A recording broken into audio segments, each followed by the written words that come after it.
Namaste. Happy Guru Purnima to each one of you.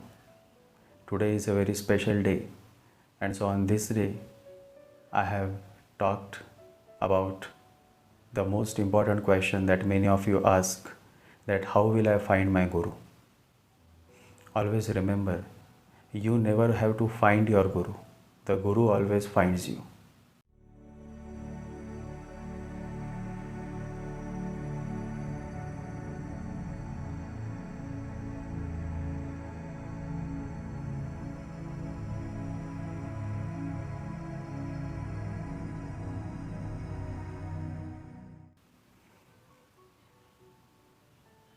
And once the Guru finds you, once he gets hold of you, then he will never let you go. He will always take care of you.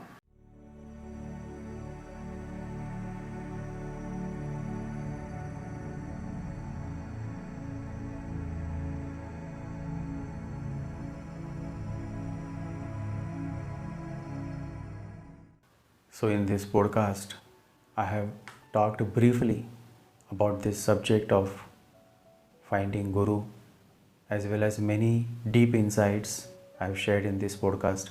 This is a very special podcast for a special day, Guru Purnima day. So let's begin.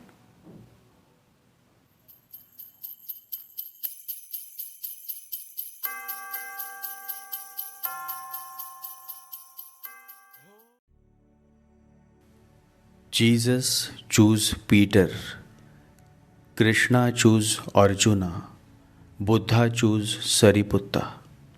It is the master who chooses the disciple. It is the teacher who chooses his student. It is the Guru who chooses the Shishya. Now the question that may arise is that when will that moment come when the Guru, the compassionate master, would choose you? And the answer is in the quote of Lao Tzu. Lao Tzu quotes, "When the student is ready, the master appears." When will you be ready? Only when you have reached the stage where you have totally surrendered to God. When you are no more on the driving seat of your life, but you have taken a back seat and let God drive your life. One good reason we should pray is that God can do more in a second than we can do for ourselves in a lifetime. When your faith has matured, when your faith becomes stronger than the mountains, only then can you surrender to the Lord in totality. Such a man has no questions, such a man has no doubts, such a man has no intellect, and such a man has no mind. And only that man and that woman can mature who has realized the monkey mind. One who has realized that I am not the mind, I am the self. And the self is the Guru, says the greatest divine saint, Bhagwan Raman Maharshi. Raman Maharshi says, the Guru, God and self are one. Who is this self?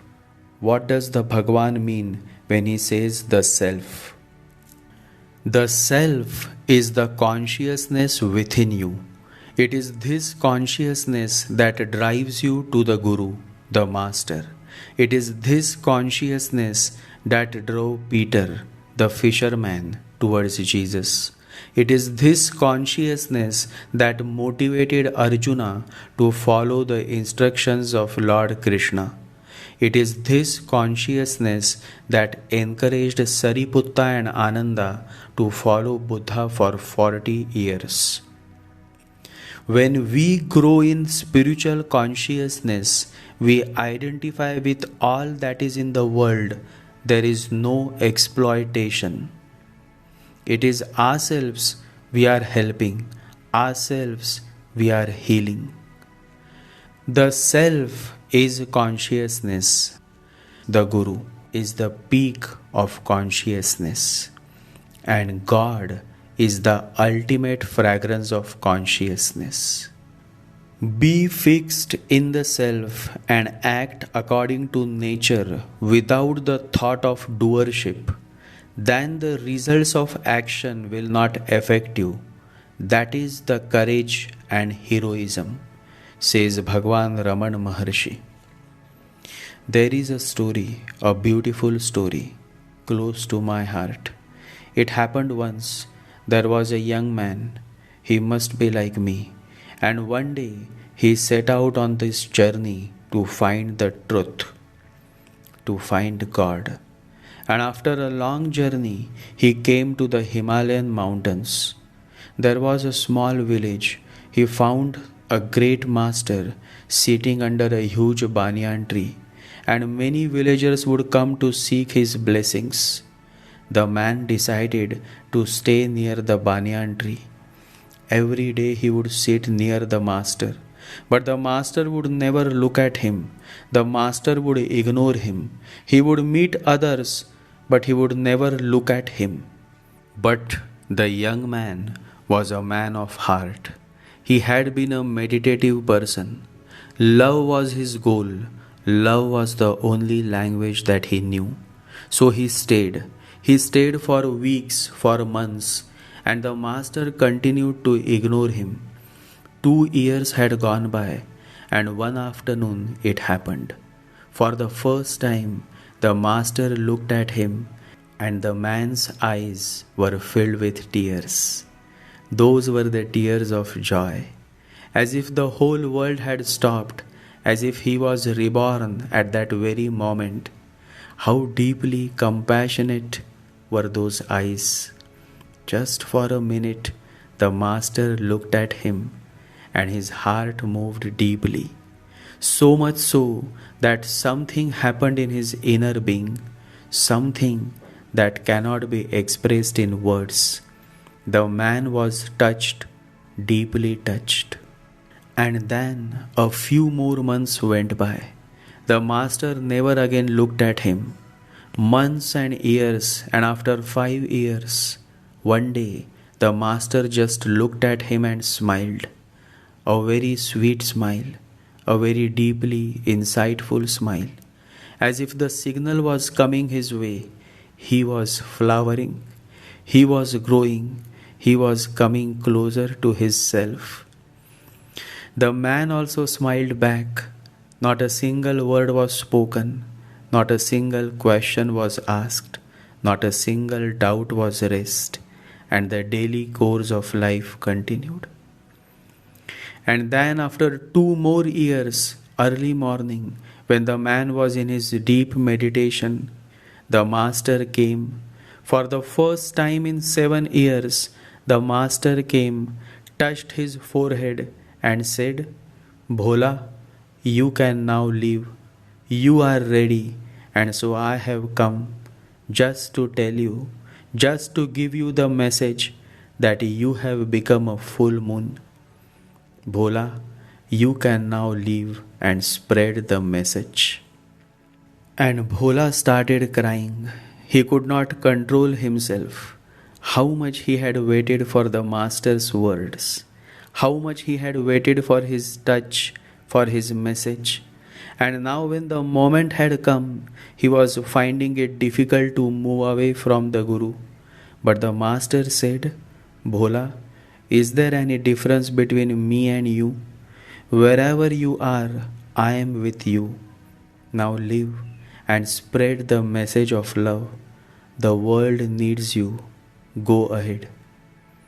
And it is said that Bhola traveled all over the world, touched many lives, healed many lives, but whenever anybody would ask him how he met his Guru, he would say just 3 times.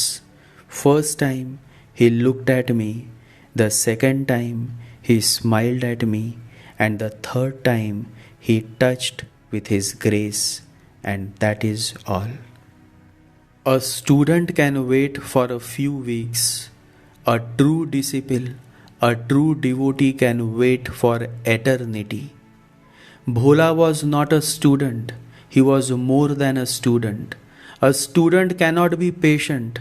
A student is always in rush. He wants to accumulate knowledge. A disciple is always patient. A devotee is always patient. Sai Baba says that the greatest gift you can give to him is faith and patience, Shraddha or Saburi.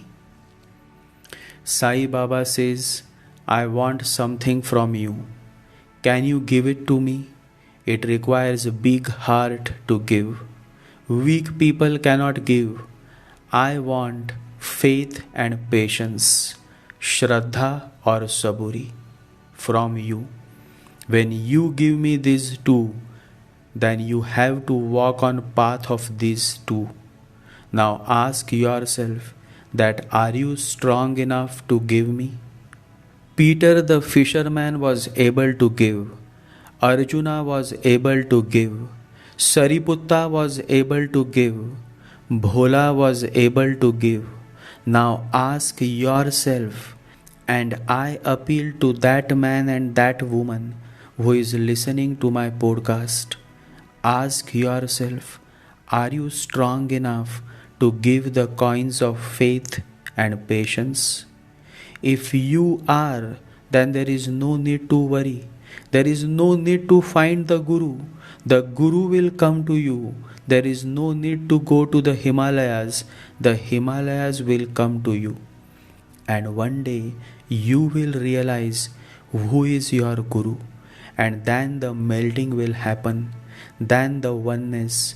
Then there is no looking back. Then everything around you is the same. But you are no more the same. Then there is a song to it, a beautiful painting, and life becomes a garden of bliss. It happened once that there was a man, and he too was in search of a guru, a master, a perfect master. He was ready to go around the world, but he was determined to find the master, the true master, the perfect master. Outside his village, he met an old man, a nice fellow, sitting beneath a tree. He asked the old man, have you ever heard in your long life, you look like a wanderer? He said, yes, I am a wanderer. I wandered all over the earth. The man said, that is the right kind of person. Can you suggest to me where I should go? I want to be a disciple of a perfect master. The old man suggested a few addresses to him, and the young man thanked him and went on. After 30 years of wandering around the earth and finding nobody who was exactly fulfilling his expectations, he came back dejected and depressed. The moment he was entering his village, he saw the same old man who had become very old now, sitting beneath the same tree. And suddenly he recognized that he is the master. He fell at his feet and he said, why didn't you say to me that you are my master? And the master smiled and said, certain things have to be realized by your own self. Today, consciousness has dawned upon you, but 30 years back, when you had come to meet me, you were in utter ignorance. You were asking me about some master. That was enough proof that you could not see me. You could not feel my presence. You could not smell the fragrance. You were utterly blind.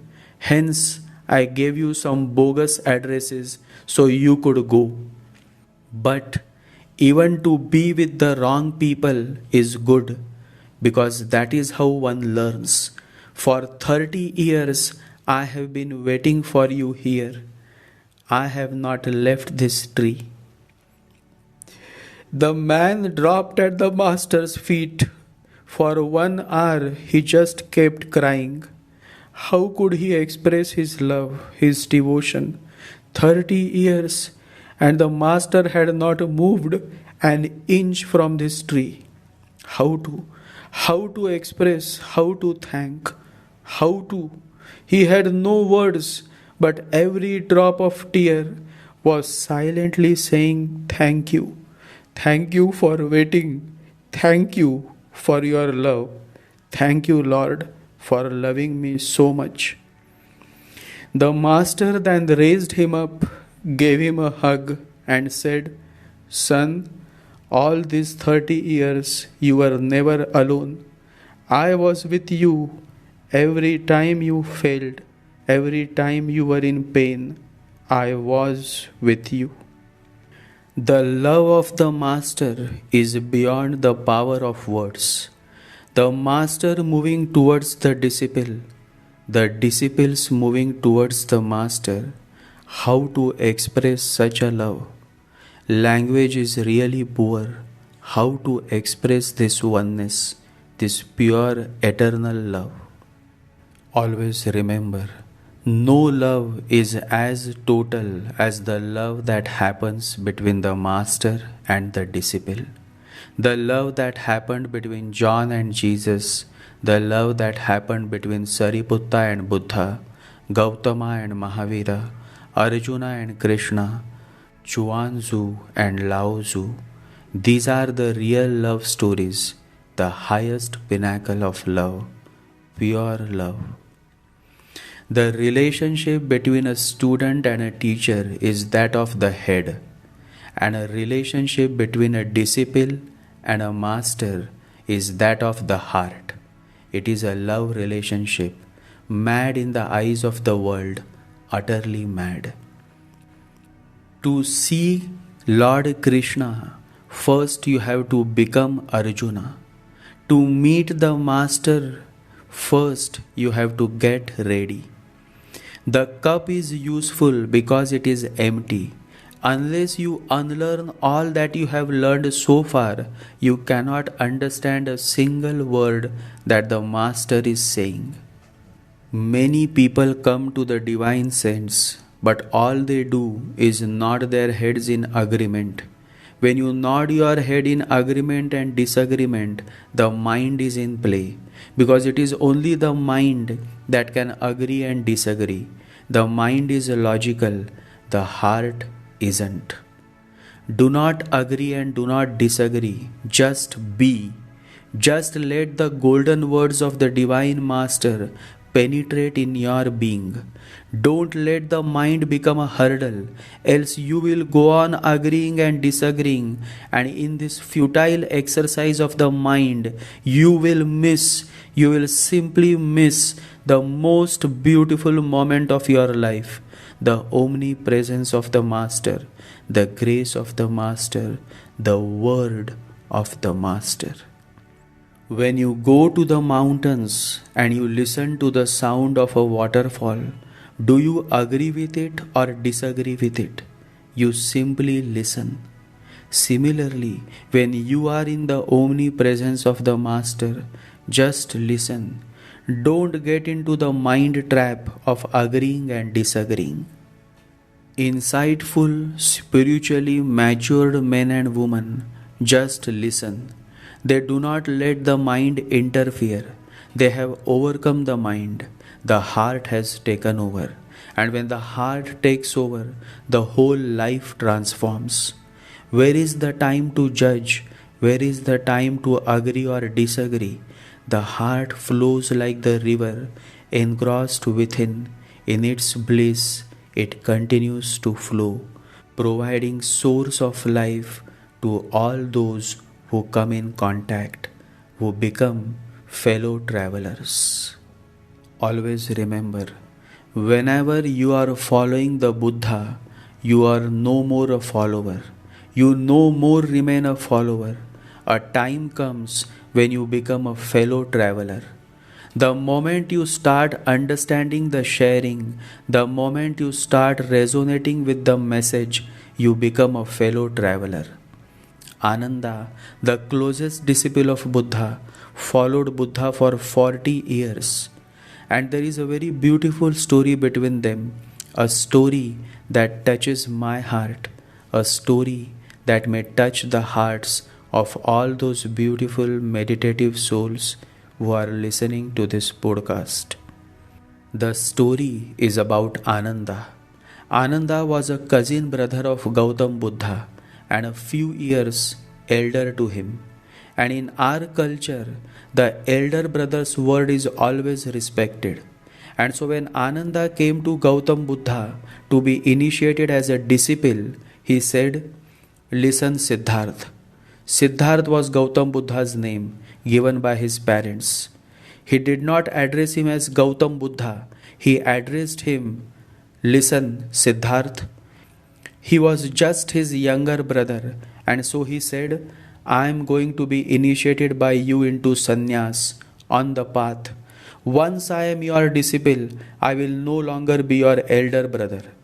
Once I am your disciple, you will be in a position to order me, and I will have to obey you. Right now, I am in a position to order you, and you will have to obey. Before the situation changes, I want 3 conditions to be remembered." Buddha smiled and said, "What are those 3 conditions?" Ananda said, "The first condition is that you shall never send me anywhere away from you to spread the word, the message. My second condition is that I will be with you the whole day, and even in the night I will sleep in the same room where you will be sleeping. And the third condition, if I ask any question, or if I bring someone who wants to ask any question to you, you will not refuse. You will have to answer." Gautam Buddha laughed a loud belly laugh and said, "There is no problem in it. It is okay. I accept all your conditions. You get initiated." And then Ananda remained with Gautam Buddha for 42 years. Day in and day out, Ananda became a shadow of the Buddha. Many people came around this time, and many became his disciples, and many also were able to attain enlightenment. But Ananda still remained far away from the stage of enlightenment. So one day he asked Gautam Buddha, "What is happening? People who have come after me have become enlightened, and I have been so close to you. Nobody has heard you more than I have heard you. Nobody has the intimacy that I have with you. Why am I not becoming enlightened?" Gautam Buddha said, "Now you can understand why I laughed. Remember, 20 years ago when you asked before initiation for 3 conditions, I laughed. This was the reason. Because your conditions would be a barrier. You cannot forget that you are my elder brother. That is your subtlest ego. Although you have been with me more than anybody else, and you have heard me better than anybody else, you have become so knowledgeable, so learned. You have mentioned every sermon that I have given. You have immense memory, but you don't have any experience of your own. You can repeat mechanically everything that I have said in 20 years, but your subtle ego that you are my elder brother and you have a special privilege of 3 conditions is functioning as a barrier. You will not become enlightened until I die." And that's what happened. After 42 years of initiation, Gautam Buddha died. And amongst 10,000 disciples, Ananda was the first who burst into tears when Buddha said, "Now I want to say goodbye to you all. My body is old and tired, and whatever I wanted to say, I have said. I want now to go into the ultimate rest." Ananda was sitting on his right side, and he burst out like a small child, although he was older than Gautam Buddha. And Gautam Buddha said, "Why, Ananda, are you crying and weeping? I am not dying ignorant, I am dying absolutely fulfilled, enlightened, and not ordinary enlightenment, the enlightenment which has never been excelled before. And I am also dying immensely fulfilled because never before have so many disciples of a single master have been enlightened. I am going into ultimate rest because there is no death for me. Ananda said, I am not weeping for you. You misunderstood me. I am weeping for myself, that for 42 years I have been following you like a shadow, day in, day out, and I have not become enlightened yet. I am still as unconscious as ever. What will happen to me when you are gone?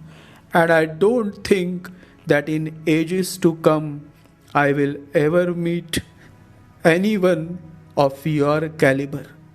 Nor will I have such an opportunity to be so intimate and so close. You are leaving me in a darkness that seems to have no dawn. Gautam Buddha laughed again, and even with tears in his eyes, Ananda could not resist asking him, Why are you laughing? You laugh at strange moments. Buddha said, Within 24 hours you will know, because once I am dead, within 24 hours you will become enlightened. Once I am dead, you are no more my elder brother. Once I am dead, your subtle desire will also disappear. It cannot disappear while I am alive. And in reality, that is what happened. Exactly the way Buddha had said, Ananda became enlightened. He did not leave the place. He did not eat or drink or go to sleep. He remained sitting there with his eyes closed under those two trees where Gautam Buddha had entered into eternal sleep. Ananda remained in the same place with closed eyes, with an absolute determination that he would open his eyes only if his eyes of the inner being opened up. If he becomes enlightened, only then will he see the outside world again with his eyes. Otherwise, he will remain within himself.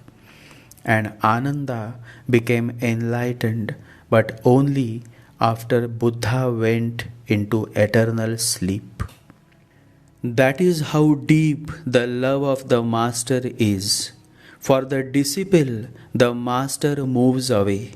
For the disciple to attain the truth, the enlightenment, the freedom, the Master sacrifices. How to express such a love? How to express? It is beyond my capability. It is beyond the words. When you are seeking a master, let there be no conditions, else like Ananda, the same conditions would become the greatest hurdle between you and your self-growth. The mind is in search. Understand this. Mind is seeking. Your question is also coming from your mind and not the heart. The heart always is in peace. The mind creates the disturbance. The mind goes on giving birth to many questions. The mind creates a lot of noise. Quieten the mind and you will find the answer. You will find the Guru. You will come closer to consciousness. Once I met a great saint. He was the disciple of a great master. And so when I met him, I expressed the desire to meet my master someday. The saint smiled and said, Why do you want to meet him in person? What is the purpose? You want to ask for anything? Any wishes? I said, No. Then he said, Then why? Remember, the Guru is within you. The Self is the Guru. When you realize yourself, the Guru comes to you. No matter where you are, there is absolutely no need to search the Guru. The Guru will come to you, but only when you have become a full moon, when you are ready in the true sense. So never seek for anything on the outside. Instead, seek within. That's what Bhagwan Raman Maharshi says. The only useful purpose of the present birth is to turn within and realize the self. There is nothing else to do. Right now, because you are still not conscious enough, your mind is making a lot of noise, a lot of chaos, a lot of questions. But the day you will become more and more meditative, you will become more and more empty, and emptiness is the starting point. Empty your cup so that it may be filled. Become devoid to gain totality. Form is emptiness, emptiness is form, says the Buddha. The real question is not of learning much, the real question is of unlearning much. To be empty does not mean non-existent. Emptiness is the ground of everything. Thanks to emptiness, everything is possible because of it. Let there be no how, because the moment you say how, the mind is, and as long as the mind is, you will go on agreeing and disagreeing. Nothing can change within you as long as you remain rooted in your mind. Swami Swarupananda, a great saint, took Samadhi in the 1960s. His Samadhi Mandir is in the beautiful town of Pavas, Ratnagiri. Once when I was visiting his Samadhi Mandir, a devotee shared a beautiful incident that happened. He said, many Westerners and also families around our town used to come for Swamiji's darshan. There was one family, Deshpande. All the family members of Deshpande had become disciples of Swami Swarupananda, except for the head of the family. For 20 years, they all would come to meet Swamiji, but the head of the family would refuse to meet Swamiji. He would say, my Guru is someone else. And then one day, on a hot afternoon, this man came running. He was in a hurry. He looked tensed. He said he wants to meet Swamiji. There was a long queue, but look at the miracle. Swamiji, while seated in his abode, said to one of his devotees, Deshpande has come. Send him inside first. I know why he has come. And so Deshpande was let in, and Deshpande moved quickly and touched Swamiji's feet. He started crying. Everybody was watching. The man who never came to meet Swamiji was now before them. Swamiji raised him up, and Swamiji always spoke very softly, very gently. Swamiji said, you took 20 years, Deshpande, but that's okay. Now sit near me for a while. Later, the devotees came to know that Deshpande had a dream, and in his dream he had heard the voice of his deity, and the voice said, Deshpande, you still didn't realize who your Guru is? Every month you visit him with your whole family, and still you haven't? And that is how Deshpande, after 20 years, realized that his Guru is none other than the deeply compassionate Divine Master, Swami Swarupananda. As I share this real life story, I deeply salute to His Holiness, a great saint whose life was filled with so many challenges, and yet he overcome them and went on to become the most divine saint that the world had ever known. It is God, the Master, who chooses the disciple. So you don't have to find the Master. The Master will find you only when you are ready. And when you are truly ready, then the Master moves on, says the Divine Master Lao Tzu. So do not worry. The nature of the mind is to worry. Overcome the mind.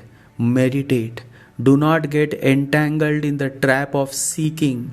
It is only when you stop seeking anything on the outward, you would start flowering and realizing all that is inward. The Bodhidharma says, to seek is to suffer. To seek nothing is bliss. Let the mind take the back seat. Let your heart take over. And when the heart is above the mind, the questions stop, the seeking stop, the noise stops, and all that remains is eternal peace, bliss, and joy within. Let there be no question of finding the destination. Let your journey itself become the destination, and then life will be no more the same. Then the flowering starts happening. Then you truly start living your life. Let us all make our life a verb and not a noun. Let us rejoice in living and not in seeking. Let us spend our life in loving, in singing, in dancing, in celebrating. Remember, life is a verb, life is not a noun. It is really living, not a life. It is not love, it is loving. It is not a relationship, it is relating. It is not a song, it is singing. It is not a dance, it is dancing. Let us all flow like the river without the worries of how to find someone. Let us all be with ourselves, deeply rooted within our hearts, for that is the true essence of meditation. Let us all be like a bird, living moment to moment, without regretting our past and worrying about our future. Let us all be here now, because past is no more and future is not yet. Now is the only moment, and to be meditative is to be in the moment. Live like a bird, be like a bird, live the moment. The Master says, easiness is the business of the Buddhas. It is my business too, and it should be your business too. To be here now is the essence of meditation. Come, come you all, overcome the mind, still the mind. To a man who stills the mind, the whole universe is available. Come, let us all meditate. Let us all focus within by turning inwards. Chant every day. Om Gam Ganapataye Namaha. Om Gam Ganapataye Namaha. Om Gam Ganapataye Namaha. The true essence of Guru Purnima is to follow the words of the Guru. You cannot make your Guru happy and you cannot make your Guru unhappy, because Guru is beyond happy and unhappiness. You just have to follow the word of the Master, and one day you will arrive home. Happy Guru Purnima to each one of you. Almost all 12 months I share many things about astrology as well as spirituality, but for this special day I haven't spoken anything about astrology, because astrology is just a small part of this vast ocean called spirituality. If you really want to know astrology, then the path is of spirituality. Always remember this. God bless you all. Jai Sri Ganesha. Jai Guru.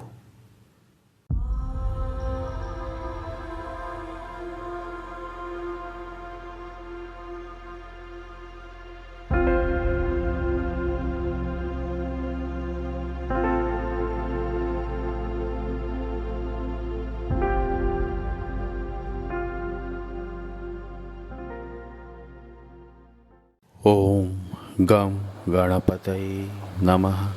ओम गम गणपतये नमः। ओम गम गणपतये नमः।